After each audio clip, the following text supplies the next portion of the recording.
Fala, meus especiais, beleza? Como é que você tem passado aí, galera? Estudando muito ou tá só de boa, só na tranquilidade, hein? Eu tô aqui, mano, gravando uma linha pra vocês aí, ó, pra ver se vocês, ó, detona na hora da prova, né? Se aprende genética é o mais importante, né? Porque não adianta nada só decorar para passar, mas você tem que aprender para sua vida, né? E a genética não é porque eu sou professor de genética, não, né? Não é porque eu tenho formação na área, não. Mas é uma das disciplinas mais legais que tem na graduação, não é? Pode falar, fala a verdade aí. E aplica para sua vida inteira, né? E hoje nós estamos gravando a matéria correspondente à última matéria da segunda prova. Ó. Então quer dizer que nas próximas aulas já serão matérias da terceira prova. E aí, tá gostando dos vídeos até agora? Não? Tem que comentar aí, galera, se tá gostando ou não, mandar lá. Eu imagino, né? Quem cala consente. Então eu tô mandando muito bem, tô mandando benzão. Porque ninguém tá reclamando, né? Então, como o meu ego é muito inflado, pra mim eu tô mandando show de bola. Como lá diz o Paul lá no Kung Fu Panda, show de bola. É isso aí, ó. Mas se tiver ruim, você tem que me avisar, hein? Porque senão eu vou continuar do jeito que tá. Aqui, ó, agora são 6h25, dia 23 de abril, né? E estamos gravando aula. O que você está fazendo agora aí? Você está papando? Você está jantando? Não, eu estou gravando aula. E sabe-se lá que horas que eu vou conseguir postar esse negócio lá, porque eu fui tentar postar o de bioquímica anteontem, e estava dando problema lá. Vamos ver se hoje no YouTube não dê problema, né? Mas graças a Deus eu consegui resolver e enviei para o pessoal lá de bioquímica. Espero que tentar mandar hoje ainda para vocês, beleza? Então vamos ver se vai ser possível fazer isso daí. Pessoal, brincadeiras à parte, se vocês não estão perguntando, eu estou imaginando que vocês estão manjando. Dessa última matéria, quem perguntou, se não me engano, foi só a... Quem perguntou? Foi a Milena. Foi a Milena que perguntou alguma coisa lá de alelismo múltiplo, que foi a matéria que eu postei lá no portal, que dá... No portal não, no YouTube, né? A relação ao alelismo múltiplo, das séries alélicas e tudo mais. Então, estamos gravando agora aí. Qualquer coisa, lembre-se de perguntar, hein? Não deixa passar não, porque acumulou na genética e dançou. Que uma matéria, um assunto está vinculado ao outro. E hoje, por exemplo, é uma continuação dos anteriores, porque ó, ligação, permuta genética e pleiotropia é uma continuação do comportamento das interações alélicas, né? Interações entre alelos e intergenes, né? Então tem que tomar cuidado nisso daí, tá bom?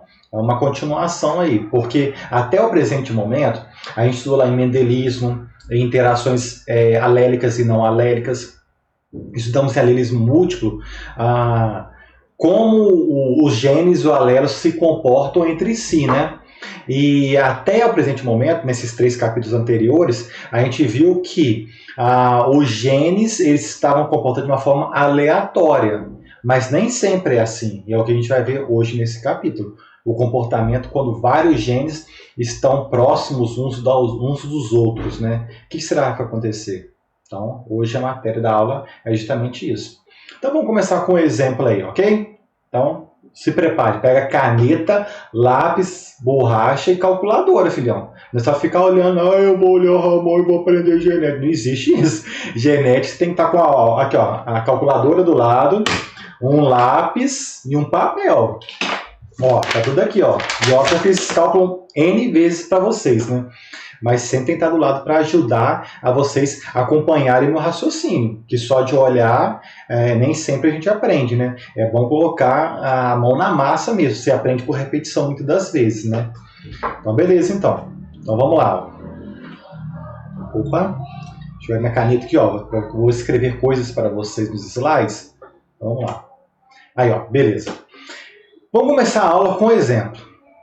Vamos pegar 2 características. Formato do fruto e o formato da flor. Tá bom? 2 características. Então a gente tem ó, o formato. O pai 1, ele é redondo, e o formato do fruto redondo e a flor composta.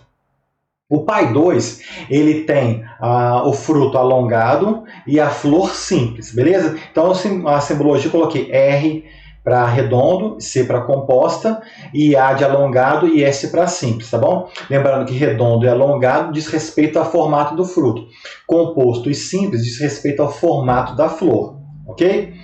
Olha que interessante. Então cruzamos lá, pai 1 e pai 2.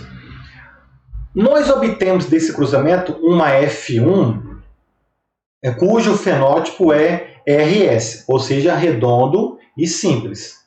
Só de olhar isso, o que você poderia imaginar?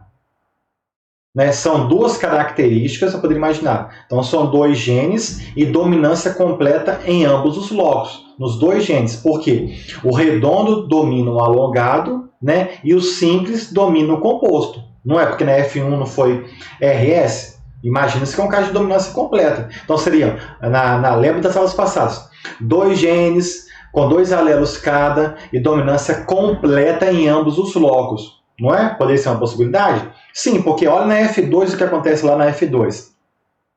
A proporção de RS é 126 plantas. Né?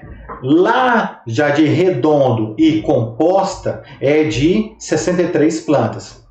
E 66 alongado e simples. E 4 alongado e composto, beleza? Então tá vendo aqui, ó, aqui se aproxima mais ou menos, poderíamos dizer, talvez, porque são dois genes com dois alelos cada e dominância completa. Será que aqui tem aquela proporção? Qual é aquela proporção que a gente cansou de falar? Aquela proporção fenotípica. Lembra da hipótese de nulidade?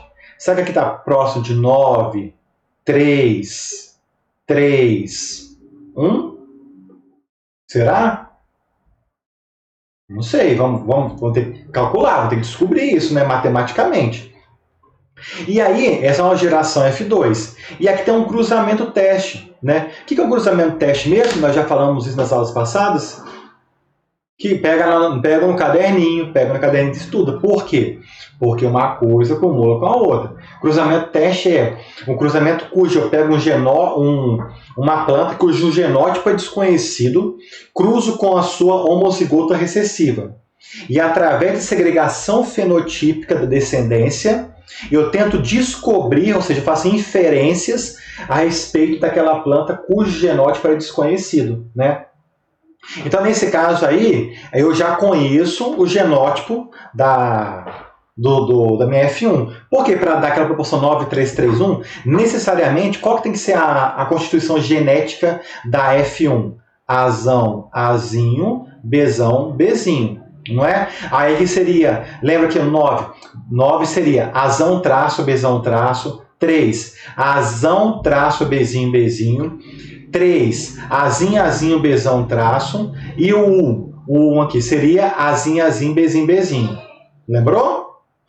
Então tá bom. E aí olha só o raciocínio aqui, ó. Se essa é Azão, Azinho, Bzão, Bzinho, como que será que é o genótipo do pai 1 e do pai 2? Olha aqui, ó. Como que será que é o do redondo e composto? Quem está dominando aqui? Ó, redondo veio da cá. Então, será que esse daqui é assim? Azão, Azão? E como o composto é dominado pelo simples, aqui pode ser Bzinho, Bzinho. E como que é do outro pai? Olha aqui, ó, alongado simples. Alongado foi dominado, então ele é Azinho, Azinho. E o simples dominou o composto, então, portanto, é Bzão, Bzão. Viu como que eu já faço algumas inferências a respeito da minha hipótese que eu levantei? Então tá aí. E no cruzamento teste, então, eu falei tudo isso para voltar e falar do cruzamento teste. Porque no meu cruzamento teste, se eu estou cruzando a F1, que é Azão, Azinho, Bzão, Bzinho, com a sua homozigota recessiva, que seria Azinho, Azinho, Bzinho, Bzinho, qual que seria a proporção esperada aqui? Seria 9,3,3,1 também? Lembra lá, a gente fez isso lá na aula de mendelismo, se não me engano, hein? Olha lá. Então, eu já vou dar uma dica para vocês, vou adiantar para vocês não queimar os neurônios aí, não perder o fio do raciocínio aí. Ó, vai dar 1, 1 e 1, 1. Então, a proporção esperada seria 1 para 1 para 1 para 1. Imaginando que é um cruzamento teste, tá? Quem tiver dúvida de onde são esses valores, vai lá na aula de mendelismo e reveja isso. Que eu não vou ficar fazendo isso aqui de novo, não, porque senão a minha aula vai durar 2 horas. Vou ficar toda revisando matéria de aulas passadas, beleza? Então, olha lá. Aí, se você, mas mesmo assim eu olhei e fiquei com dúvida. Aí você manda um WhatsApp, você tenta entrar em contato comigo, meu filho. Não deixa acumular, não. Beleza? Então, tá. Então, vamos ficar aqui na F2, tá? Vamos ficar na F2. Então, 9,3,3,1 é uma hipótese? Vamos testar essa hipótese, então. Vamos lá. Ó, Lembra como é que a gente fazia? Elabora a hipótese com base na F2. Qual que é a nossa hipótese de nulidade? 9, 3, 3, 1. Acabamos de falar. Porque são dois genes com dois alelos cada, dominância completa e distribuição independente entre esses genes, tá bom? Então vamos testar essa hipótese de nulidade aí, nossa H0. Qual que era a fórmula? É o Qi quadrado. Qi quadrado calculado é igual à soma da frequência observada menos a frequência esperada ao quadrado, dividido pela frequência esperada, tá? Então a gente está cansado de fazer isso nas aulas passadas, né? E vamos fazer então aqui, ó, só para falar que eu não quis refazer, porque você ficou, o Ramon não quis fazer, aí agora eu fiquei com dúvida. Não, eu tô aqui para tentar te ajudar, mas eu tô estendendo a mão, você fez a sua parte também, né, meu filho? Tem minha filha, né, os dois, né? Então vamos lá. Como que eu faço então? Qi quadrado, vamos lá. Ó, vou pegar a caneta aqui. Qi quadrado calculado é igual, é somatório, né? Então a gente vai fazer para cada um da classe fenotípica ali presente. Se é 9, 3, 3, 1, são quantas classes fenotípicas? Então, 4, né? Então tem que ter 4 componentes ali na minha fórmula. O primeiro diz respeito à quantidade dos 126. Vamos lá então. Ó. Tá vendo essas quantidades aqui? Ó? 126, 63, 66 e 4 é a frequência observada. Ramon, mas como é que eu faço a frequência esperada? Lembra aí, como é que a gente fez isso lá? Como é que era? Nós somávamos todos os indivíduos, né? 126 mais 63 mais 66 mais 4 e dá quanto? 259? 259. E dividimos esse 259 pelo número total de genótipos. Nesse caso é 16. Por que 16? 9 mais 3 mais 3 mais 1 dá 16. Então, 259 dividido por 16, aí vai chegamos a um denominador. Esse valor nós vamos multiplicar pelo coeficiente correspondente da hipótese de nulidade. Então, vamos lá. Nesse caso aqui, ó, 126, né? Então, eu vou pegar minha cola para a gente dar mais rápido. 126 era a frequência observada do primeiro, né? Menos 9 vezes 259 dividido por 16, que é o que eu falei, vai dar 16,1875 ao quadrado dividido por 9 vezes 16,1875. Então, achamos o primeiro componente dessa fórmula. Na verdade, temos 4 componentes. Qual que seria o próximo, então? 126 é a primeira frequência observada. Qual que é a próxima? 63. Então, lá, 63 menos 3 vezes 16,1875 ao quadrado dividido... Vou tentar fazer bem devagar, porque senão pode ser muito torto, né? Vezes 3, 16,1875. Está faltando mais 2. Mais, vamos lá. 66 menos 3 vezes 16,1875 ao quadrado, dividido por 3 vezes 16,1875. Tá faltando mais o último, vou colocar aqui embaixo porque não coube, né? Minha letra é muito pequenininha. Aqui, ó. É o último que diz respeito à frequência 4, a frequência observada 4 indivíduos, né? 4 menos 1 vezes 16,1875 ao quadrado, dividido por 1 vezes 16,1875. Beleza? Se você calcular tudo isso daí, já vou direto na minha cola para dar mais rápido, dá um valor de aproximadamente 22,25. Então, esse valor de 22,25 é o nosso Qi quadrado calculado, tá vendo? Qi quadrado calculado. O que nós fazemos com o Qi quadrado calculado? Temos que comparar com o tabelado. Então, vamos lá.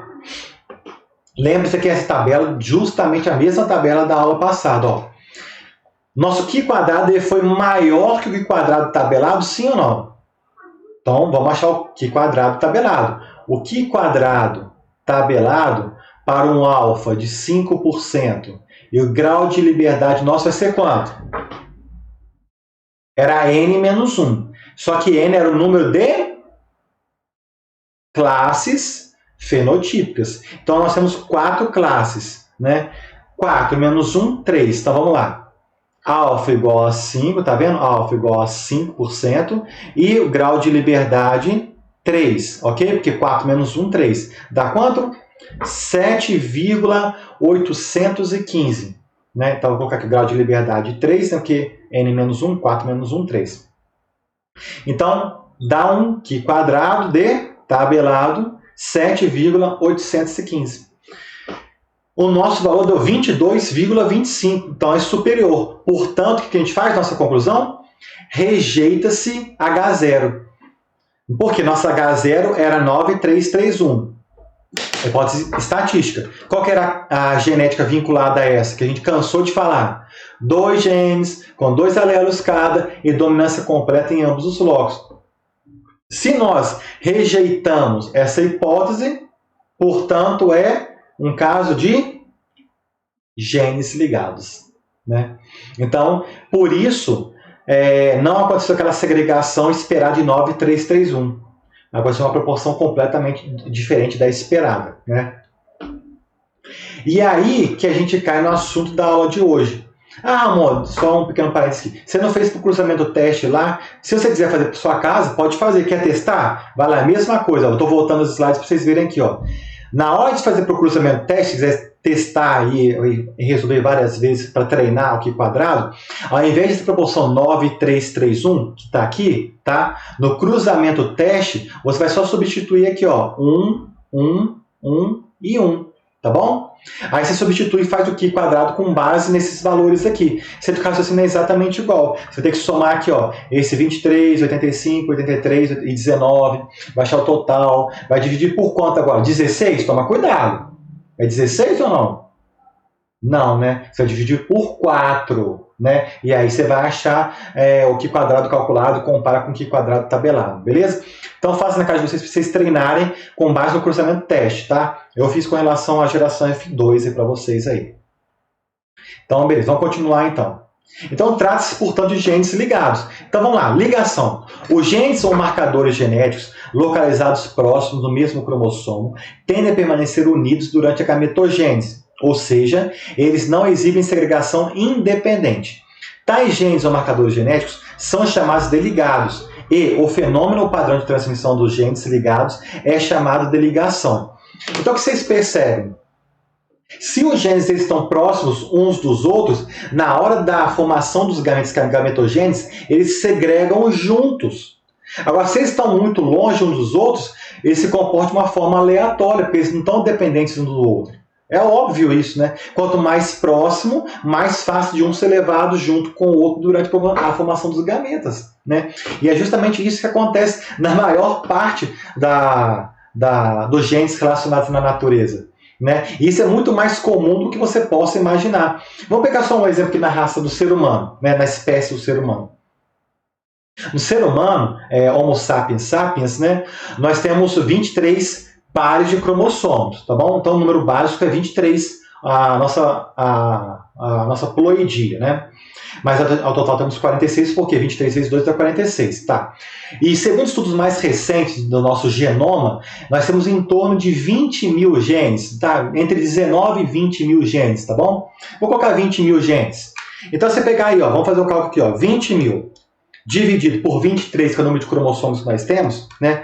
Então, nós temos uma média de quase 870 genes por cromossoma. Gente, é muito gene. Então, a probabilidade deles se segregarem juntos, né, se estiverem próximos, é muito grande. Então, tá entendendo como que isso é muito mais comum do que a gente possa imaginar? Então, é interessante notar isso, né? Mas a gente vai entrar em maiores detalhes daqui a pouco aí. Olha, então, o que na verdade vai fazer com que, demonstrando fisicamente, né, como que ocorre esse processo de ligação entre os genes. Então, olha aqui, ó.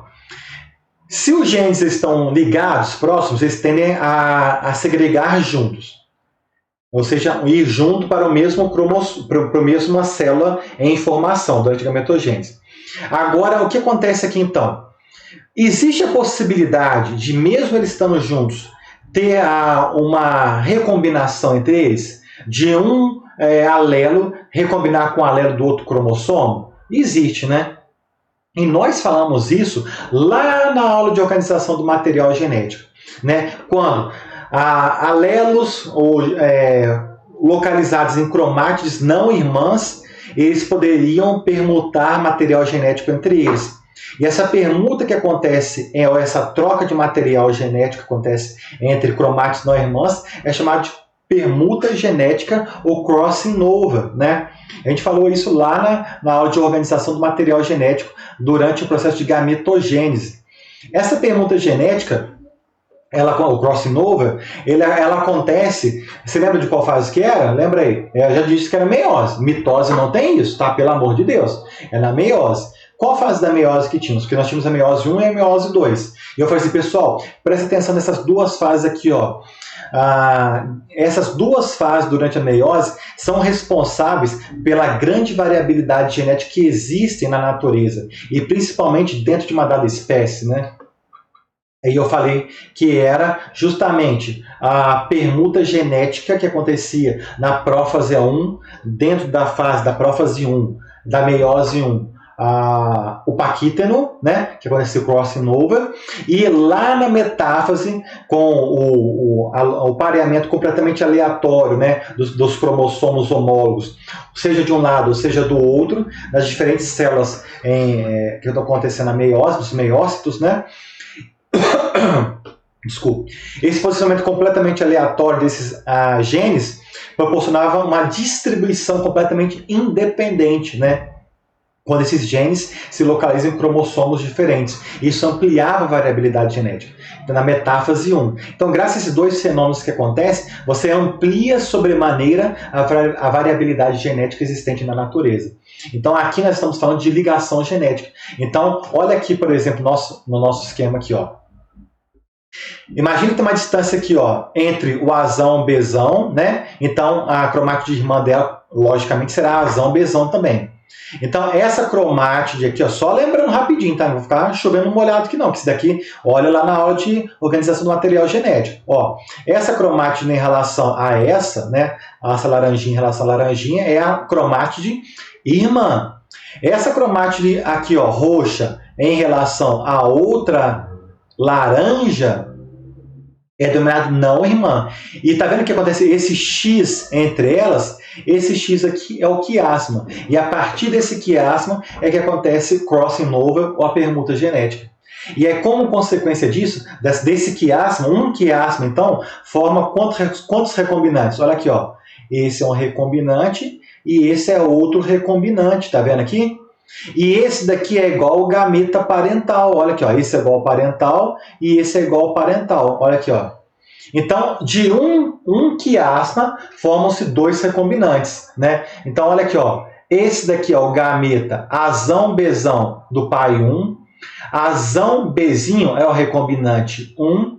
Azinho Bzão é o recombinante 2. E o Azinho Bzinho, o Azinho Bzinho é o parental 2. Beleza? Então, isso aqui, toma cuidado com isso, presta atenção, porque isso é fundamental para a compreensão dos próximos raciocínios, hein? Tá bom? Então, vamos lá.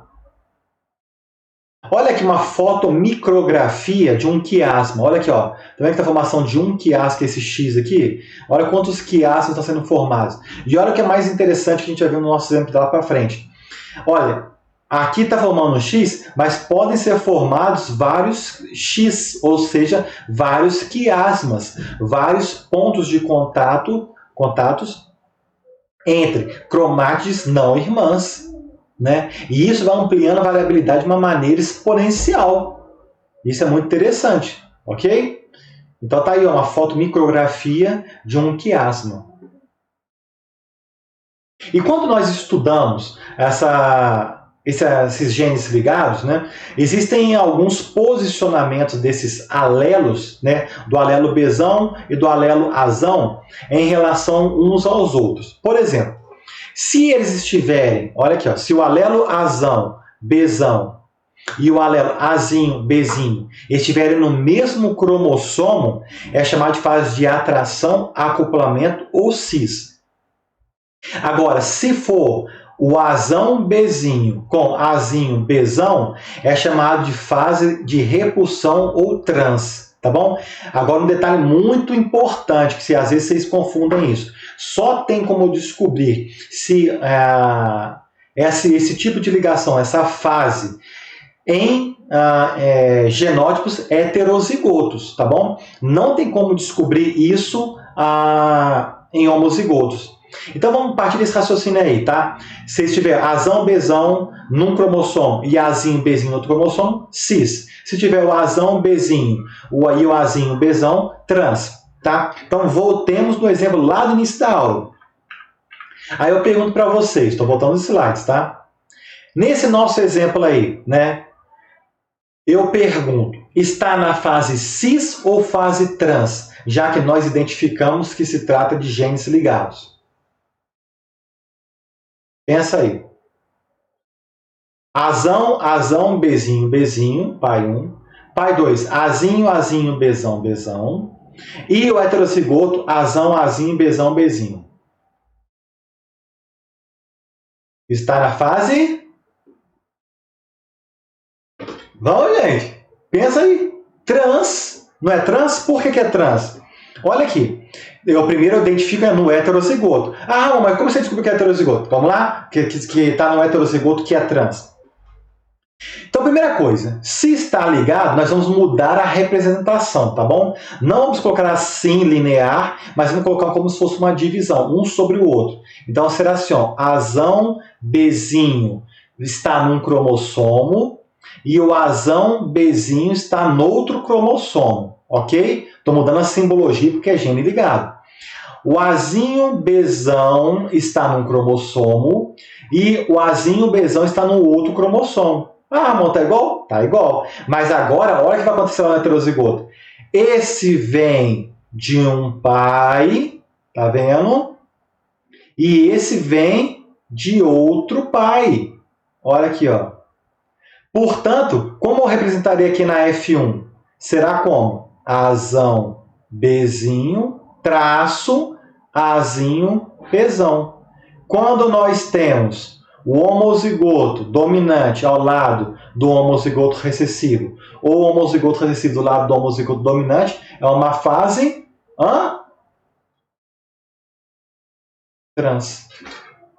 Ou repulsão, que é sinônimo, tá?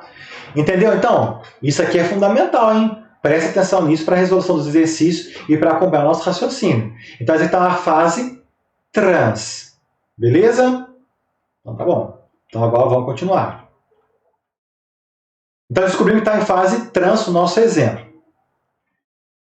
Existe uma possibilidade em meios de calcular a distância entre eles, porque eu falei que eles estão ligados. Sim, tem como calcular. E a forma como nós calculamos, né, o parâmetro utilizado é denominado frequência de recombinação, ou FR. Tá? Se a frequência de recombinação ela é zero, quer dizer que a distância entre o A e o B não existe. Né? Que não existe, eles estão uns sobre os outros ali. Imagina como se fosse um gene A e, hipoteticamente, tivesse uma composição dentro do A. Então, seria o B, né? Então, um sobre o outro. Isso acontece muito em marcador molecular, tá, gente? Então, a frequência de recombinação seria zero. Portanto, a ligação dita como completa. Então, serão formados somente gametas parentais. Ok? Uma outra situação. Se a frequência de recombinação ela estiver entre 50 e 0, nós descrevemos como se fosse uma ligação parcial. Portanto, a quantidade de gametas parentais é maior que 50, né? Mas a frequência de gametas recombinantes é menor que 50. Beleza? Já se a frequência de recombinação ela for igual ou superior a 50, né, nós caracterizamos, descrevemos esse tipo de situação como se fosse uma segregação independente entre esses genes. Portanto, formarão gametas parentais e gametas recombinantes na mesma proporção, 50-50. Tá bom? Qual que é a unidade que nós utilizamos para representar, né, simbolizar a frequência de recombinação? É um número arbitrário que foi criado, né, por cientistas, que é centimorgan, ou pode ser representado também como percentual, né? O que é o centimorgan aqui, ó? Vou colocar aqui para você aqui, ó. A frequência de recombinação, ela pode ser expressa de duas formas: centimorgan ou percentual. Então, nos exercícios, você pode colocar ou de uma forma ou de outra, tá? Que está correto. Na verdade, eu quero chamar a atenção para vocês que a frequência de recombinação, o centimorgan, ele não tem relação direta com qualquer medida física. Metro, centímetro, nano, não tem angstrom, né? Não tem relação alguma. Ela é somente, o centimorgan é uma medida de relação de quanto um gene está relacionado do outro. E aí você tem uma estimativa se eles estão próximos ou distantes. Tem como você vincular essa informação a uma distância física? Sim, mas aí a gente não entra no mérito desse capítulo de hoje, né? E aí você constrói com esse tipo de composição, com distância física, junto com essa percentual de combinação, aí seria um mapa citogenético, por exemplo. Só que o nosso objetivo de hoje é não falar isso, é falar somente de construção de mapas genéticos, que são esses baseados em frequência de recombinação, tá bom? Só fazer um pequeno parênteses aí. Ficou claro nisso, pessoal? Qualquer dúvida aí, vocês me perguntam, eu volto aí o vídeo aí, tá bom? Então, o primeiro método de se calcular a frequência de recombinação. Eu vou demonstrar para vocês só 3 métodos, tá? Mas esses não são os melhores. Existem outros mais acurados. Mas, obviamente, quanto mais acurado, mais complexo. Então, portanto, em nível de graduação, nós vamos ficar só nesses 3 aqui, tá bom? Mas existem métodos muito mais complexos e acurados que nós podemos utilizar para a síntese dessa estimativa da distância em centimorgans, né, dos diferentes genes, tá? Nesse caso, o gene A e o gene B, tá? Então, o primeiro método é um método que leva em consideração frequência de recombinação é o número de recombinantes dividido pelo número total de indivíduos, vezes 100. Então, é uma frequência, né? É uma frequência. O que é uma frequência de alguma coisa? É o número observado pelo total vezes 100. Então, é isso aí. Não tem coisa mais simples do que isso. Frequência de combinação mais simples do que essa não existe. Número observado pelo total vezes 100. Isso daí nós vamos utilizar, preste atenção, nós apresentamos lá no início 2 tipos de populações. Uma F2 e um cruzamento teste. Esse método, que é da frequência de recombinação do método 1, ele é estimado, ele é mais adequado, né, para você utilizar numa população de cruzamento teste, ok? Então, como é que ficaria no nosso exemplo aí? Lembre, número de recombinantes dividido pelo número total de indivíduos, né? Então, é o cruzamento teste, né, pessoal? Então, aqui, ó. Quem que é o recombinante e quem que é o número total aqui, ó? O cruzamento teste já está aqui, já falei, ó. Tá? Número de recombinantes, ó. Lembra, recombinante parental. Esse é o parental 1, esse é o parental 2. Pai 1 e pai 2, tá? RS é recombinante ou é parental? Olha aqui. Olha isso e olha isso. Esse daqui é igual ou diferente? Diferente. Se ele é diferente, ele é recombinante, tá? RC, parental 1, tá igual. AS, igual ao parental 2. E o 19 aqui, o AC, recombinante. Então, desses daqui, quais são os recombinantes? 23, 85, 23 ou 19? 23 e 19, tá bom? Dividido pelo total. Qual que é o total disso daqui? 23 mais 85 mais 83 mais 19. Dá quanto? 210, tá?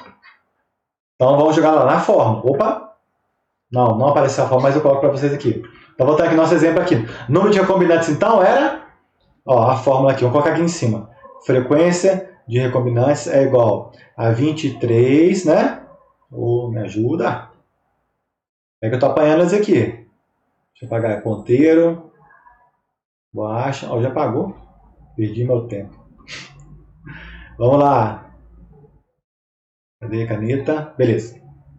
Então vamos lá. Ó, 23, né? Mais 19, que são os recombinantes do cruzamento teste, dividido pelo total, que eu falei que era 210, né? Vezes 100. Então deixa eu ver na minha cola para andar mais rápido. Dá 20 centimorgans. 20 centimorgans, ou pode colocar também 20%. Beleza? Então, esse é um método de calcular. Método 1. Ok? Aí eu pergunto para vocês. Será que de tudo isso daí, né, que está sendo obtido, dessas células aí, será que todas elas que estão sofrendo meiose, elas vão sofrer permuta genética?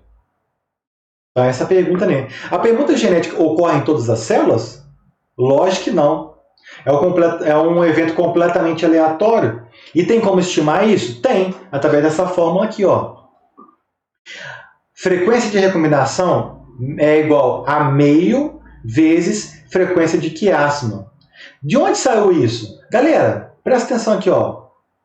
Frequência de quiasma é igual a quê? Pensa um pouquinho. Ó, frequência de quiasma é igual a esse vezes esse, 2 vezes a frequência de recombinação. Não é? Por que é isso? Lembra que eu falei lá naquela parte lá? Um quiasma formava quantos recombinantes? 2. Olha lá, 1 formam 2. Tá vendo? Aí eu faço a seguinte pergunta lá, posso perguntar na hora da prova para vocês, ó. Em 100 meiócitos, ou seja, as células que sofrem meiose, quantos gametas de cada tipo teríamos? Primeira coisa que eu posso perguntar para vocês, quais gametas nós teríamos ali? Quantos tipos diferentes? 4 tipos, né? Alguém tem dúvida disso? A gente tem até um slide anterior lá. Quem está na dúvida, volta lá. São 4 tipos de gametas diferentes. Aí eu pergunto, quantos seriam possíveis? São 100, né? Então vamos fazer um cálculo rapidinho aí, vamos pensar. Olha, eu sei que a frequência de quiasma, que a gente colocou ali, é igual a 2 vezes a frequência de recombinação, que é igual, portanto, 2 vezes 20, que é igual a 40%. Então, ou seja, 40%. Quer dizer, se são 100 células que estão sofrendo meiose, somente 40% delas vão apresentar quiasmas. Então, aqui, ó, 100 estão fazendo meiose. Só que dessas 100, olha o que vai acontecer aqui, ó. 60 não tem meiose e 40 vão fazer meiose. Imagina, portanto, se for esses meiócitos forem células que vão originar grãos de pólen, tá? Se vão originar grãos de pólen, para cada meiócito vão originar quantas células no final? É uma microsporogênese. 1 geram 4. Né? Então, assim, ó, 60 vezes 4, né, dá 240. Então, 200, se for microsporogênese, vão formar 240 grãos de pólen, tá bom? Esse daqui, mesmo raciocínio. De 40, né, porque não era 40 de 100, 60 de 100, vezes 4, dá quanto? 160. Beleza? Só que esses 60 sofreram quiasma ou não? Não sofreram quiasma. Portanto, se não sofreram quiasma, vão formar somente gametas parentais. Então, vou formar aqui, ó. Se são 240, vou formar quanto? Ó, 120 de um tipo e 120 do outro tipo. Qual que eram as gametas parentais lá? Você lembra? Azão, Bzinho, Azinho, Bzão. Lembrou? Aqui, ó. Pai 1, né? E pai 2. Lembra? E aqui? Aqui sofreu quiasma. Se sofreu quiasma, quantos tipos diferentes nós formaremos? Você lembra? Vão formar 4 tipos. Então, ou seja, 160 vão formar 4 gametas. Quais serão eles? Ó, de iguais proporções. 40 Azão Bzinho, 40 Azinho Bzinho, 40 Azão Bzão e 40 Azinho Bzão. Por que, Ramon? Não entendi, Ramon, porque um formou 2 tipos de gametas e outro formou 4 tipos de gametas. Meu filho, lembra? Raciocina aí, raciocina. Lembra que um quiasma formam 2 recombinantes, não é? Então, 2 recombinantes tá aqui. E os outros 2 lá são parentais. Então, 4 tipos diferentes. O outro não formou quiasma. Se não formou quiasma, vai formar 100% parentais, né? Quem está na dúvida é só olhar naquele esqueminha lá. Ó. Então, aqui, portanto, esse daqui é pai 1, esse aqui é R1, recombinante 1, recombinante 2 e pai 2. Tem gametas iguais? Vamos ver aqui, ó. Tem. Esse daqui é igual a esse daqui? Sim. Então dá quanto? 160 Azão Bzinho. Esse daqui tem algum igual? Tem. Olha lá, aqui, ó. 160 Azinho Bzão. E agora que são diferentes? 40 Azinho Bzinho e 40 Azão Bzinho. Resposta do exercício é essa aqui, ó. Qual a quantidade, quantos tipos diferentes de cada gameta serão formados? Considerando o processo de microsporogênese, a partir de 100 meiócitos serão formados 160 do tipo Azão Bzinho, 160 do tipo Azinho Bzão, 40 do tipo Azinho Bzinho e 40 do tipo Azão Bzão. Tá? Ficou claro, então? Qual seria a quantidade de cada tipo formado? Tá aí, ó. Beleza? Tranquilo, né? Considerando, obviamente, a formação de um grão de pólen, porque é microsporogênese. Será que isso tem alguma relação com o valor original? Vamos pensar aqui, ó.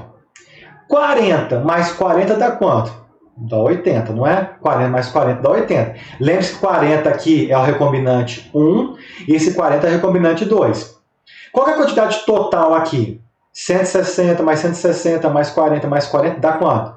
Dá quanto? 400. 80 dividido por 400 dá 0,2. Ó, 0,2 vezes 100 dá quanto? 20. Então, esse valor tem que dar o mesmo valor da frequência de recombinação. Se não tiver dado, em algum passo você errou aqui dentro desses cálculos e não chegou nos valores precisos no final do exercício. Então, isso aqui é como se fosse uma prova real, né? Essa aqui que nós fizemos por último é uma prova real para verificar se os valores que você estimou aqui estão corretos ou não. Beleza? Olha o macetinho para vocês aí. Ficou claro até aí? Então eu vou apresentar agora para vocês um outro método, método 2. Deixa eu beber uma água aqui, garganta secando aqui, ó.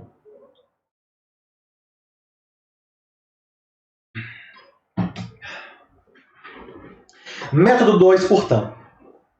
Frequência de recombinação é igual a 2 vezes a raiz do número de homozigotos duplo recessivos dividido pelo número total de indivíduos vezes 100.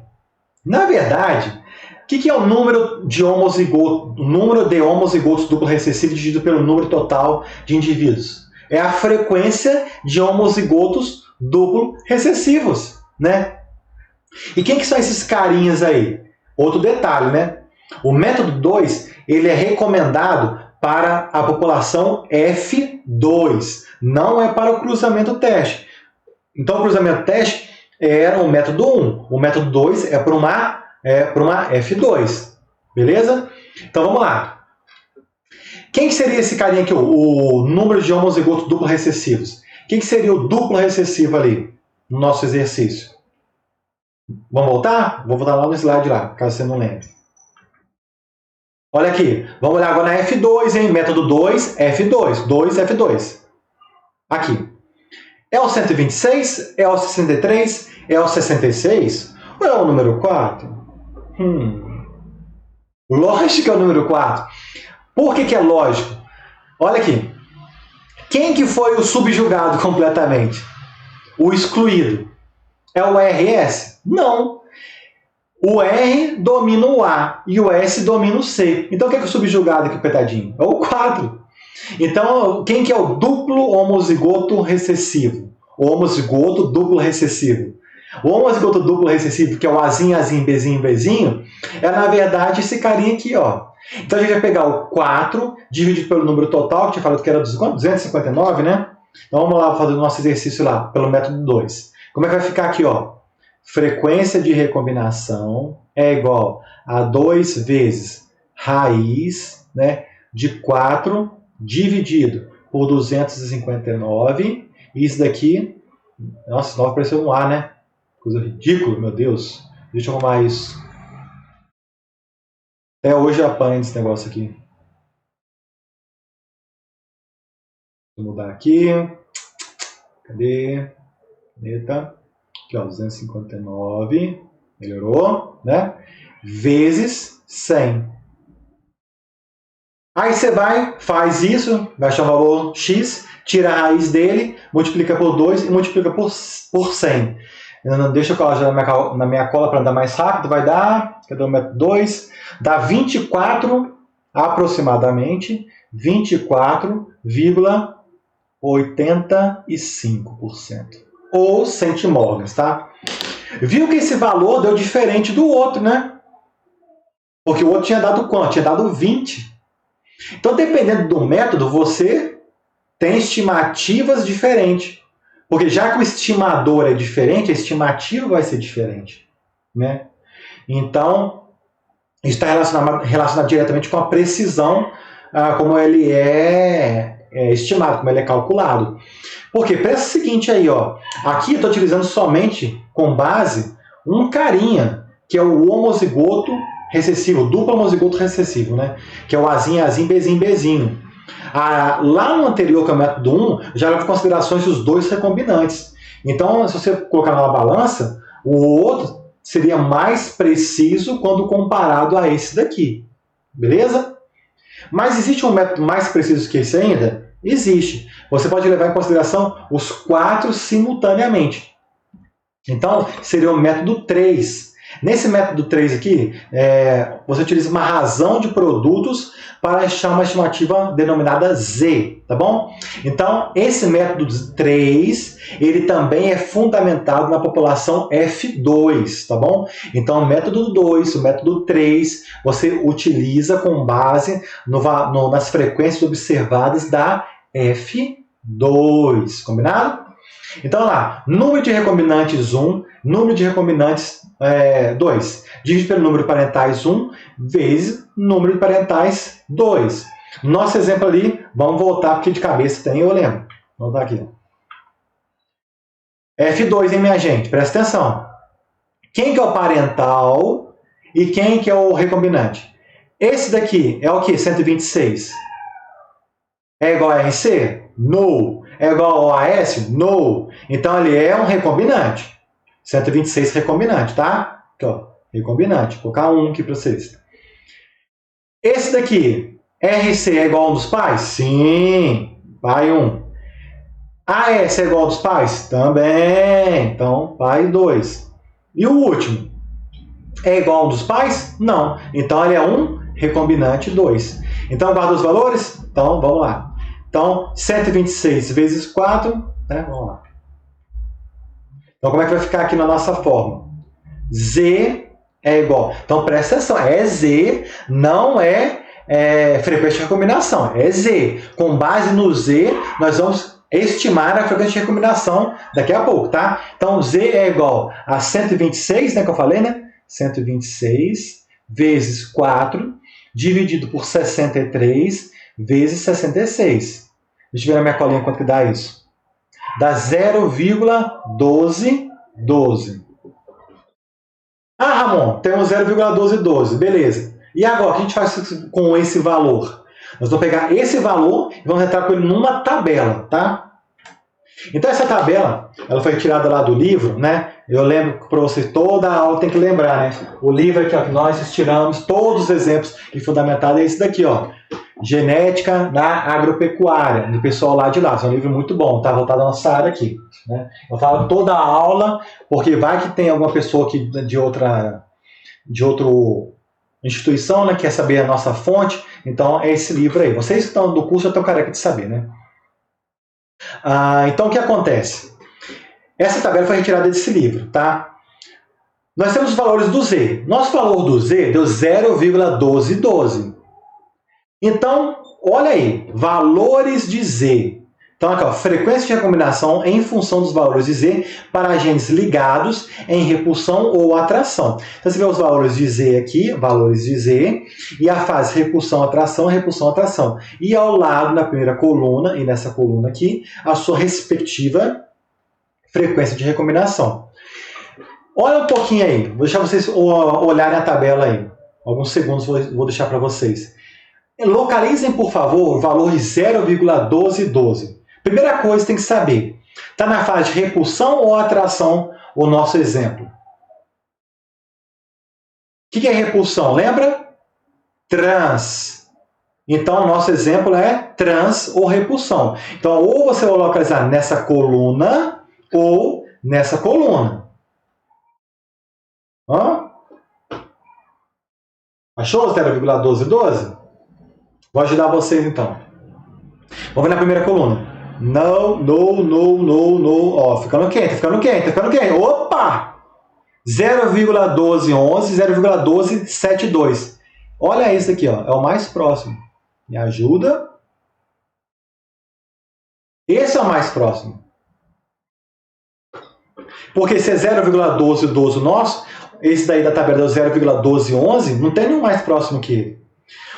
O valor de Z de 0,1211 corresponde a uma frequência de recombinação de 0,23, ou 23 centimorgans, ou 23%.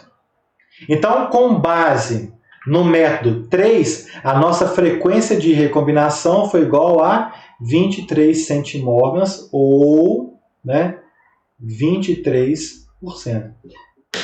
Viu? Então a gente achou valores diferentes, porque os métodos são diferentes, né? Se eu utilizar uma questão de qual seria o mais preciso, esse seria o mais preciso, tá bom? Quando comparado aos anteriores, porque esse eu lanço mão de 4 valores, enquanto os outros não. Ficou claro, então? Existem métodos mais acurados? Sim. Mas aqui a gente nem fala disso. Existem métodos baseados em máxima verossimilhança, de interações, né? Então você entra com o valor e vai fazer uma série de simulações até chegar no um ponto de convergência. Mas aqui a gente nem fala no nível de graduação, porque aqui o nosso aqui é só demonstrar para vocês que existe, né? E que isso é a ponta do iceberg. Que quem gostar, existe algo que vai muito mais além. Beleza? Mas se entender isso para mim já está bom o suficiente. Ficou claro então como a gente faz isso, pessoal? Então, tranquilo. Com base então na frequência de recombinação, nós estimamos, portanto, a distância, né, em termos de frequência de recombinação, não é distância física, lembre-se, entre esses genes que a partir dessas distâncias são construídos mapas genéticos, né, que diz relação ao posicionamento desses genes no cromossomo. Então, olha lá.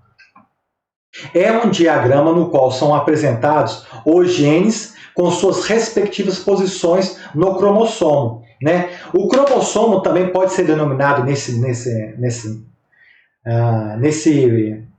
tópico, né, de mapas genéticos, né, como grupo de ligação, tá bom, pessoal?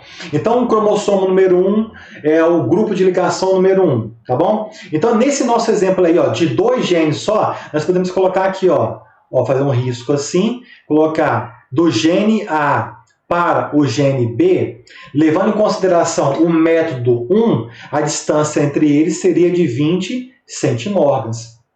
E assim vão sendo construídos outros. Então, se tivesse outro gene, a gente colocaria aqui C, aí teria o D, e assim por diante. E aí, o somatório de todos esses faria um grupo de ligação. beleza? Que estão presentes num cromossomo. Podem ter outros grupos de ligação? Lógico. Nós, seres humanos, nós temos 23 grupos de ligação, que são 23 pares de cromossomo. Nossa ploidia, o número base do nosso genoma, é 23, né?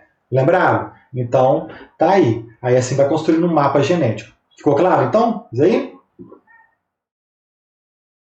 Agora vamos aumentar só um pouquinho mais a complexidade, porque a gente fez só com base em 2. Mas a gente pode construir um mapa genético com base em 3, nós comentamos aí, né? E aí vamos pegar um exemplo também do livro. O exemplo do milho. Olha, eu estou pegando uma planta, olha a planta aqui, ó. Lembre-se, como é um caso de ligação, lembre-se que eu mudei a terminologia. Se eu colocar assim, ó, azão, azinho, bezão, bezinho, cezão, cezinho, para simbolizar esse carinha aqui, e o outro, azinho, azinho, bezinho, bezinho, cezinho, cezinho, para simbolizar este, estaria correto geneticamente falando? Não. O problema é que se você coloca dessa forma, está subentendido que trata de uma distribuição independente. E quando nós colocamos nessa simbologia, como se fosse uma divisão, você trata como se fossem genes ligados. Então, o mais adequado quando nós somos genes ligados é representar dessa forma aqui. Tá bom, pessoal? Então tá lá, ó. Azão, azinho, bezão, bezinho, cezão, cezinho. Então, isso aqui é um triplo heterozigoto, cruzando com azinho, azinho, bezinho, bezinho, cezinho, cezinho. Portanto, é um homozigoto triplo recessivo, né? Toda vez que eu cruzo um heterozigoto com o seu homozigoto recessivo, isso aqui, na verdade, eu vou obter uma F2 ou vou obter um cruzamento teste? Lembre-se do exemplo da aula de hoje.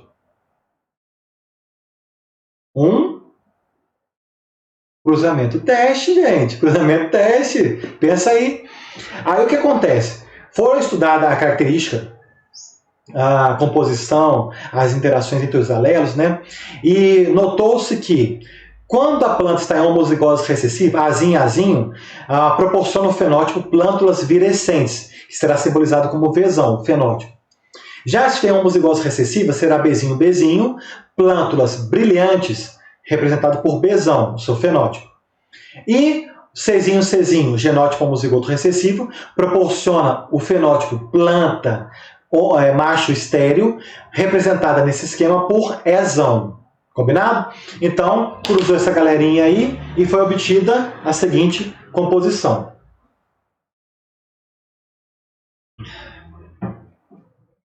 726 indivíduos, né? Ou seja, 726 plantas de milho, cuja distribuição ficou da seguinte maneira.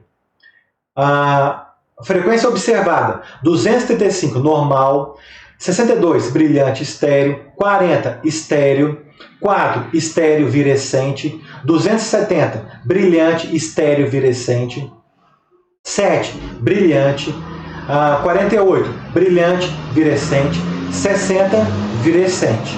Tá bom? A grande dificuldade agora é saber como montar esse mapa. Então vamos lá. Vou colocar aqui para vocês. Ó. Azão, azinho, bezão, cezão, cezinho. Eu vou apagar isso aqui para tudo embaixo para ficar melhor de ver.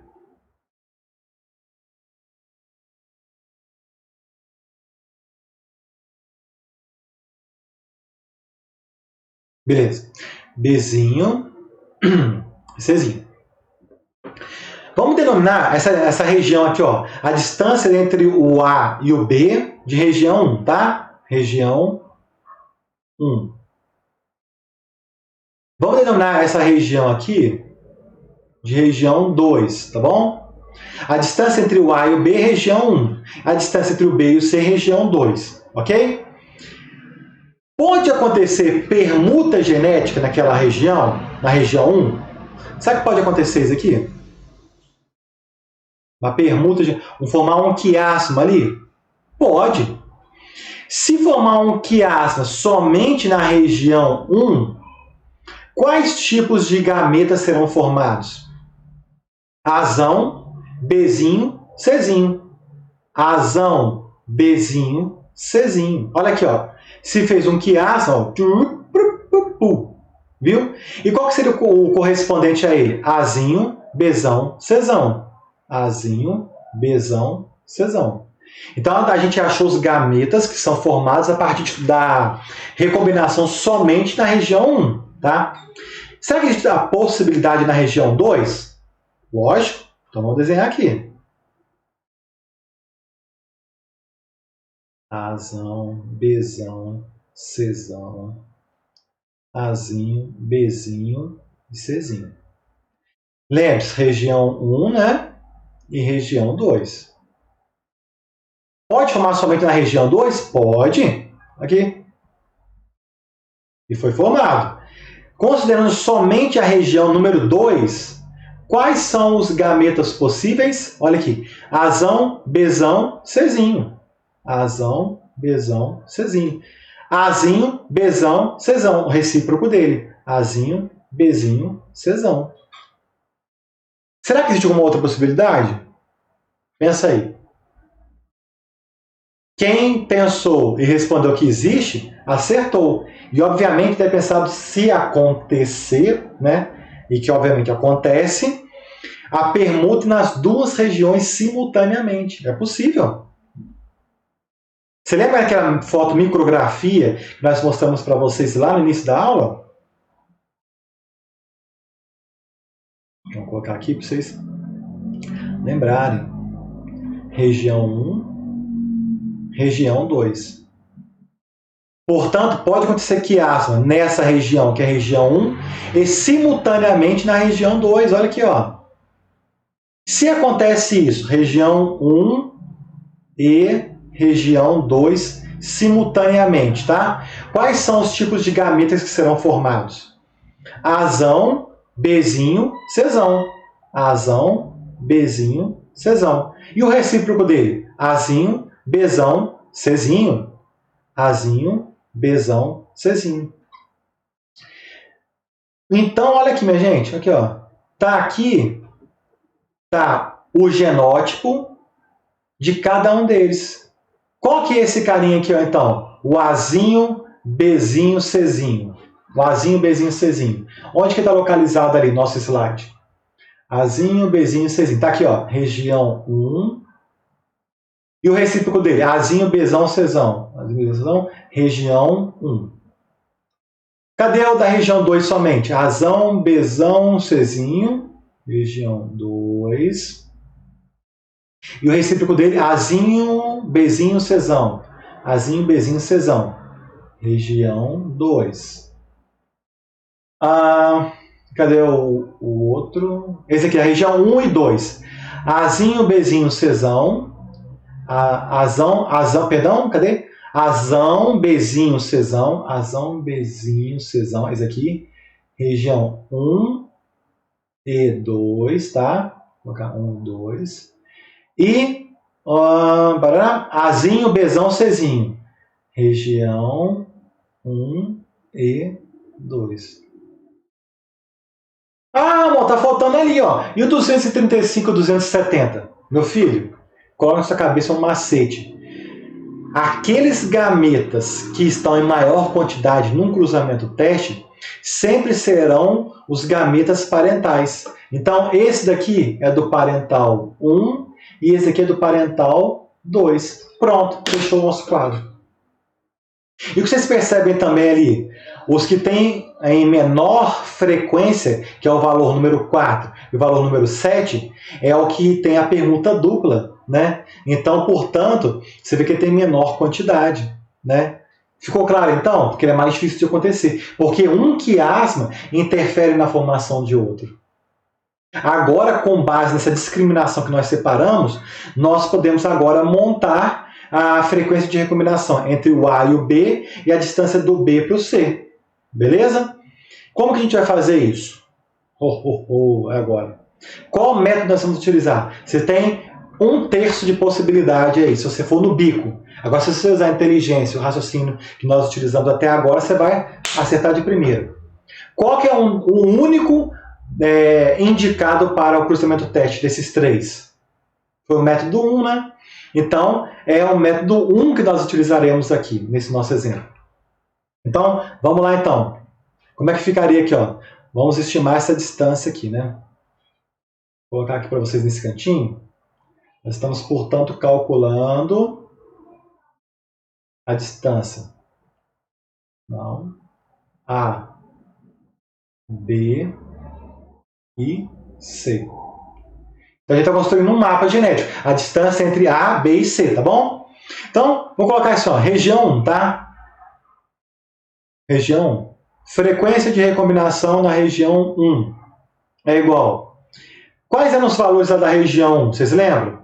Vou pegar na minha cola para andar mais rápido aqui, mas não, vou fazer um olhando para vocês, junto com vocês, aí depois eu vou na minha cola para andar mais rápido. Olha ali. Da região 1 aqui, ó, lembre-se, esse valor aqui. Então, portanto, região 1, já marquei aqui para você na tabela.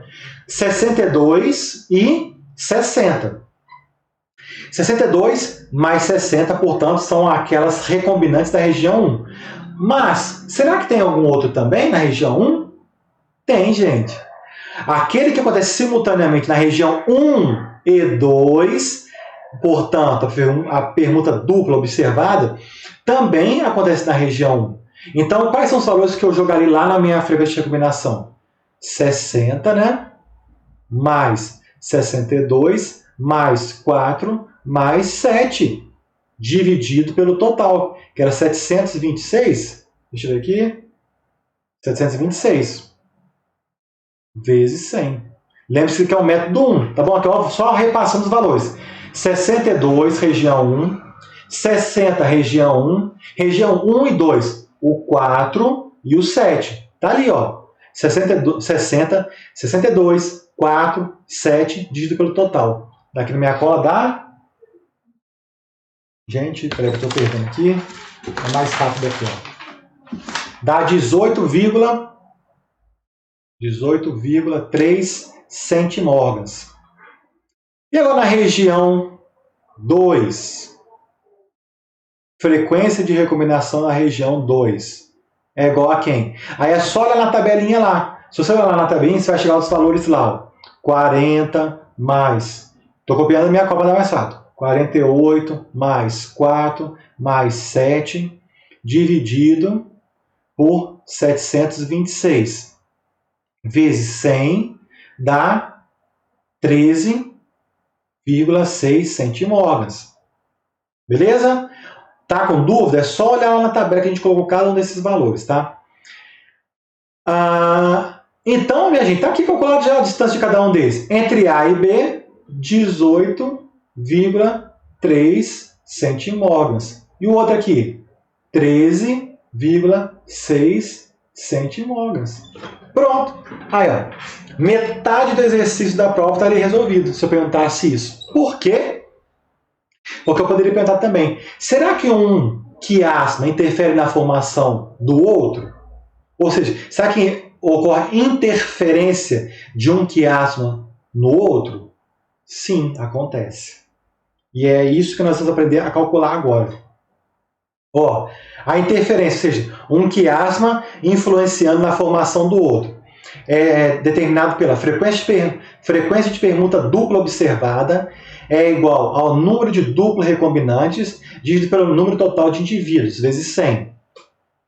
Frequência de permuta dupla esperada é igual a frequência de recombinantes vezes a frequência de recombinação, 2, frequência de recombinação 1, frequência de recombinação 2, dividido por 100, e a interferência, que é o que nós estamos de fato querendo calcular, é 1 menos a frequência de permuta dupla observada, dividido pela frequência de permuta dupla esperada.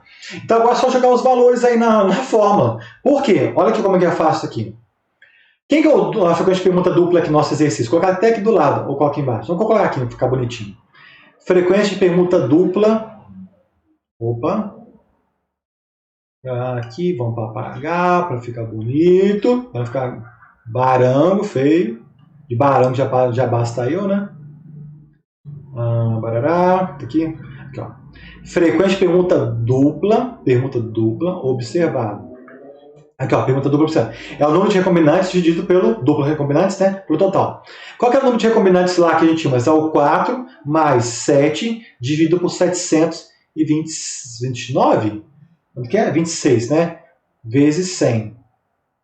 Isso daqui dá aproximadamente 1,5. Tá? E a frequência de permuta dupla esperada? É só pegar os valores que a gente já calculou, que dá 18, quanto que é? 18,3, né? Vezes 13,6, é isso mesmo? É. Dividido por 100. Isso aqui vai dar aproximadamente 2,5%. Jogando agora lá na fórmula, interferência é igual a 1 menos 1,5 dividido por 2,5. Isso aqui é igual a 0,4. Né? Então, ok. Você vai dar isso aqui, dá 0,6, né? 1 menos 0,6, 0,4. O que significa esse 0,4, portanto, que é a nossa interferência? 40% das permutas duplas esperadas não aconteceram. Entendeu? Então, ou seja, você tinha um total lá daquele número de células que estavam acontecendo a meiose. Só que daquelas meioses lá, somente uma parcela acontece o quiasma. E dessa parcela do quiasma, nem todas de fato aconteceram quiasmas. Por quê? Porque houve interferência de um quiasma sobre o outro, portanto não aconteceu a permuta dupla esperada. Então, 40% das permutas duplas esperadas, elas não aconteceram. Por quê? Porque um quiasma de uma região influenciou o quiasma na formação do quiasma da outra região. Beleza? 40% das permutas duplas esperadas não aconteceram devido à interferência de um quiasma sobre o outro. Beleza? Então, resolvi esse problema aí do mapa de 3 pontos, da distância do gene A, B e C. Muito fácil, né? Melzinho na chupeta. Pode cair na prova, isso aqui é melzinho na chupeta, é cenzão, né? Beleza, então. Então, para finalizar o capítulo, nós vamos ver ainda 2 tópicos interessantes aí. Tá aí, ó, denominado pleiotropia, correlação genética e seleção indireta. Deixa eu beber uma água primeiro aqui.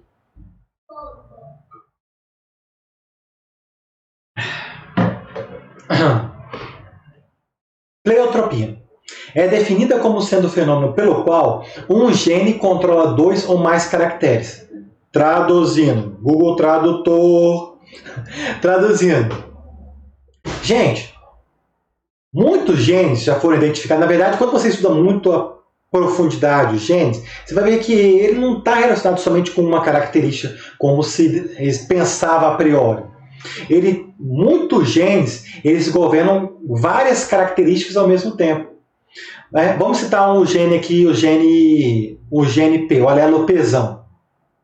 O alelo Pzão em feijão, ele proporciona o fenótipo na flor, a flor violeta. A flor sendo violeta proporcionará um pigmento preto lá na semente. Então, ou seja, o gene P, né, ele governa simultaneamente, nesse caso que eu falei aí, ó, a cor da flor do feijoeiro, assim como o tegumento da semente que será formado. Então, flor violeta, tegumento da semente preta. Então, 2 características completamente diferentes. Coloração de flor, uma característica. Cor da semente, outra característica. E é um gene. Então, isso é pleiotropia. Quando um gene governa 2 ou mais características. Né? Então, isso é muito interessante. Outro caso muito discrepante que já foi catalogado na literatura. Existe o gene DR, né, na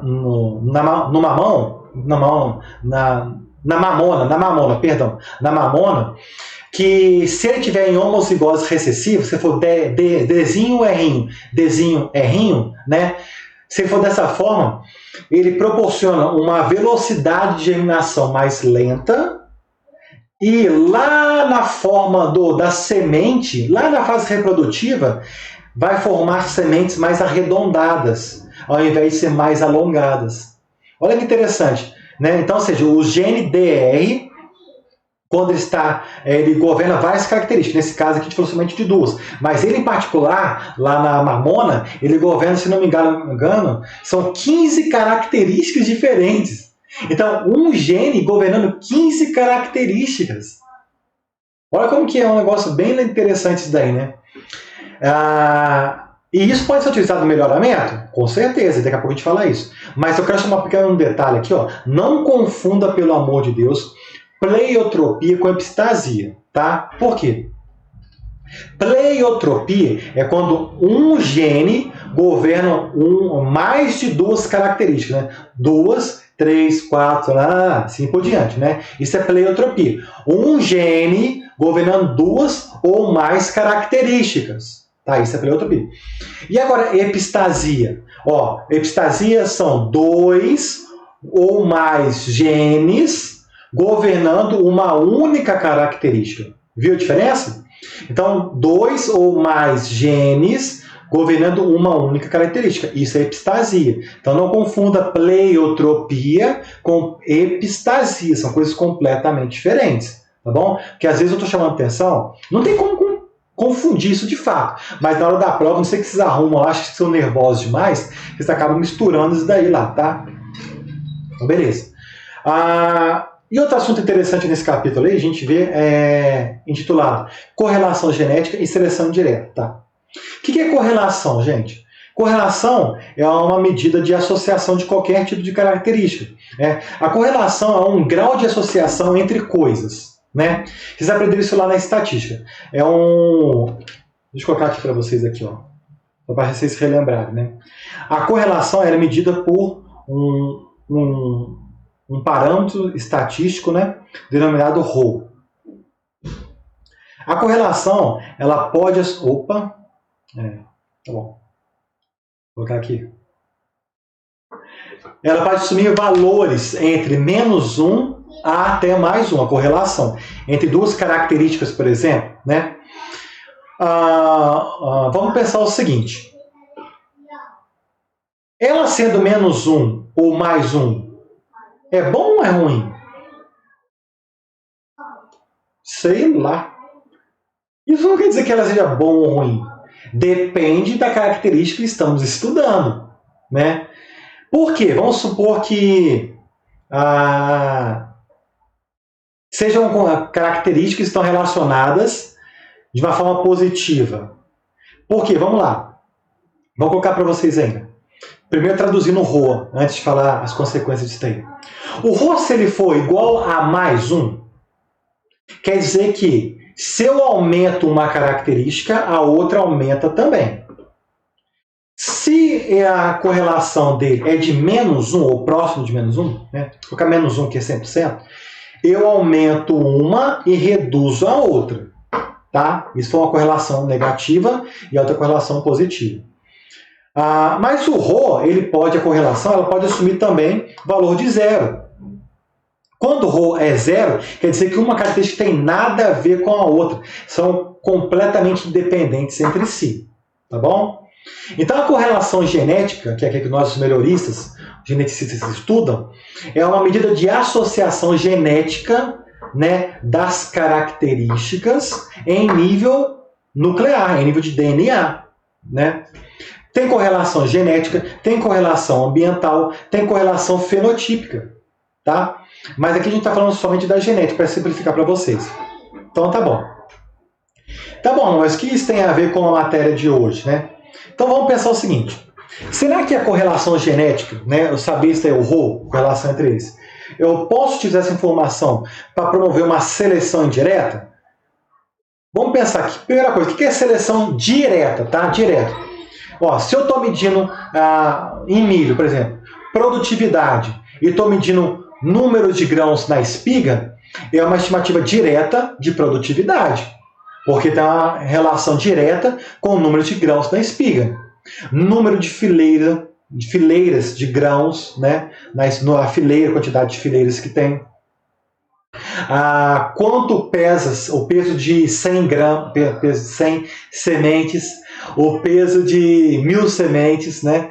Quanto maior essas quantidades, maior será a produtividade. Então, isso é uma medida direta. Eu estou avaliando a própria característica em si. Mas a seleção indireta é quando eu objetivo a produtividade, mas eu utilizo uma outra característica para não ter que avaliar diretamente a produtividade. Então eu faço uma seleção indireta da produtividade com base nessa. Então eu seleciono Y com base em X. Então eu preciso de uma seleção indireta. Entendeu o que é uma coisa direta e indireta? Entendeu a diferença de um para o outro? Então tá. Então vamos lá. Correlação genética e seleção indireta. Tá. Que é que nós geneticistas trabalhamos, né? Inclusive, meu trabalho de doutorado foi uma medida indireta, né? De selecionar as melhores famílias, de famílias endogâmicas, baseadas no desempenho top cross dessas famílias, né? Então, é um outro tipo de uso que você pode fazer uma seleção direta, mas é outro tipo de metodologia que a gente não fala nem na graduação, que é baseada em modelos Smith, modelo da máxima verossimilhança, Remo-Bluff. Então a gente nem fala sobre isso aqui na graduação, mas é uma forma também de você fazer uma seleção indireta de uma família baseada no outro tipo de família, porque tem correlação genética entre elas, tá? Mas vamos voltar nesse exemplo do nosso caso aí, que vamos voltar na ponta do iceberg, não vamos voltar na profundidade lá do iceberg, não. Estamos falando de pleiotropia e ligação, tá? O que tem a ver isso com seleção indireta?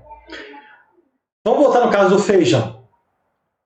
Se eu seleciono, vamos supor que eu como melhorista, eu estou trabalhando com uma população de feijão que eu recebi como doação de um pessoal lá do Nordeste que me doou uma população de feijão.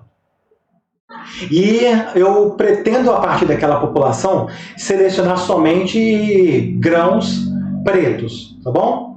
O que eu posso fazer? Lá na fase de florescimento, se eu selecionar somente as de flores roxas, né, violeta, né, eu terei selecionado lá na fase do tegumento, na hora que estiver formando as sementes, né, o tegumento será preto. Então olha que interessante isso. Eu não preciso de completar todo o ciclo do feijão para eu fazer aquele tipo de seleção. Eu já selecionando na fase de florescimento, eu já seleciono aquela característica que seria a pigmentação do tegumento da semente. E como é que é uma seleção indireta? Eu fiz uma seleção com base na flor, mas objetivando o quê? O pigmento do feijoeiro. Isso é uma seleção indireta. E nesse caso é uma pleiotropia que nós falamos. Nós temos de pleiotropia? Beleza. Aí eu te falo. Qual seria a correlação desses caras aí? Seria zero? A correlação deles seria zero? Não. A correlação deles seria 100%. Porque eu selecionando eu tenho 100% de certeza que será aquele tipo lá. Beleza? Então, aí é uma seleção indireta de uma forma exitosa, porque a correlação foi linear.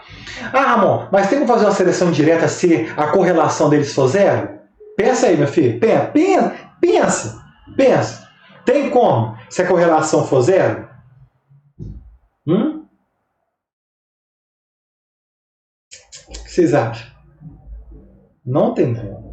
Se a correlação de uma característica é zero com a outra, você seleciona aqui, ó, vamos supor, sistema radicular, profundidade do sistema radicular do milho relacionado com a arquitetura da planta. Qual que é a correlação deles? Zero. Então não tem como. Você selecionando lá para uma característica não implica na outra. Então você está perdendo tempo. Então esses estudos de correlação genética são interessantes nesse ponto. Você pode promover uma seleção precoce, né? Ou seja, antes da hora daquela característica. Lembra lá da mamona que nós falamos? Você lembra quando era homozigoto recessivo Dzinho, Rzinho, Dzinho, Rzinho? Ele proporcionava uma velocidade de germinação mais lenta e o formato do fruto arredondado? Então vamos supor o seguinte, eu trabalho com melhoramento de mamona, porque a mamona pode ser utilizada para a produção de biodiesel, tá? Aí eu quero selecionar somente sementes arredondadas. Então, se eu já vejo que lá está uma velocidade de germinação lenta, e eu estou selecionando lá na frente somente arredondado, eu estou sendo exitoso ou não em permanecer com aquele genótipo no campo? Sim. Agora, se meu objetivo lá na frente é selecionar sementes de mamona mais alongadas, né? Aquela velocidade de germinação lá no início da fase vegetativa, ela tem que ser mais rápida. Então, o que eu faço? Eu acelero o meu processo de melhoramento. Por quê? Porque eu vou descartar aquele material que não me interessa. E além de otimizar minha mão de obra e recursos financeiros. Por quê? Porque aquele material que não me interessa, eu já descarto. Então, viu como é que eu posso fazer uma seleção indireta também? Interessante, né? Eu acelerar o meu processo de melhoramento. Então, uma seleção indireta, mas tudo baseado em pleiotropia, que nós falamos, tá? Pleiotropia, ficou claro? Então, na pleiotropia, a correlação ela é de 100%, ou seja, diretamente proporcional, que é mais 1, ou seja, inversamente proporcional, que é menos 1. Tá bom? Mano, dá um exemplo de menos 1 aí? Tá bom, vamos lá. Incidência de doença em planta. Quanto maior a incidência de doença na planta, menor a produtividade. Beleza? São inversamente proporcionais. Porque você aumentando a incidência da doença, você reduz a produtividade. Ficou claro? Então, no inversamente proporcional? Tá. E vamos para o próximo, então. E o que tem a ver a ligação com a seleção indireta? Imagina o seguinte, se os dois genes estão próximos entre si, lá durante a gametogênese, eles tendem a segregar juntos. Então fica mais fácil de promover o melhoramento deles, né? Se os dois genes eles são favoráveis, são bons, então isso para mim vai facilitar demais um programa de melhoramento. Agora, se eles forem ruins, existe somente uma forma de separar esses dois genes ruins entre eles. É trabalhando com uma população muito grande. Porque se trabalha com uma população muito grande, você permite com que haja a possibilidade da formação de quiasmas, né, naquela população. Então, formando os quiasmas, vão segregar, vão formar os recombinantes. Então, aquele gene ruim, com o alelo ruim, né, obviamente, que estava relacionado com o outro alelo de meu interesse, eles vão segregar, vão separar, e aí é bom para o meu processo de melhoramento de plantas.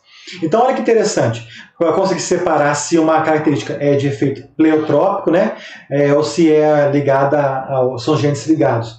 Se são genes ligados, eu posso trabalhar com populações grandes que eu consigo separar em dado momento esses dois alelos, o que não me interessa daquele que me interessa, se for genes ligados. Agora, e se for pleiotropia? E aí, meu filho, você senta e chora. Porque pleiotropia não tem como separar, né? Então, não tem como você separar se for pleiotropia, independente da população. Então, na seleção indireta, eu consigo separar se for genes ligados. Já se for pleiotropia, eu não consigo separar. Entendeu a diferença de um para o outro? Aí se for genes independentes, aí fica mais fácil ainda, muito tranquilo, né? Você não precisa ter esse zelo todo com o tamanho de populações muito grandes para tentar localizar aquele genótipo de interesse. Beleza? Entendeu então, pessoal, o que é pleiotropia, o que é correlação genética, o que é seleção indireta, o que é seleção direta? Ficou claro? Pessoal, então a matéria de hoje é isso daí, né? Tem mais informações lá, mas eu acho que isso deixa o suficiente. Agora já estão aptos para fazer a segunda prova, hein? O que vocês acham? Pode marcar aí? Vou deixar para voltar às aulas, a gente faz mais exercícios com calma. Mas já vai estudando. Vai estudando, deixa acumular não, deixa esfriar a matéria na cabeça não. Beleza? E qualquer dúvida, lembre de mandar lá no WhatsApp, ok? Então vocês façam o resumo aí, estuda com calma. E qualquer dúvida, vocês mandam lá no WhatsApp, ou manda aí no grupo, manda no comentário, manda via e-mail, do jeito que vocês acharem mais fácil aí. Beleza? Pessoal, então, muito obrigado pela companhia de vocês. Tenha uma boa semana, bons estudos e fique com Deus. Tchau, tchau.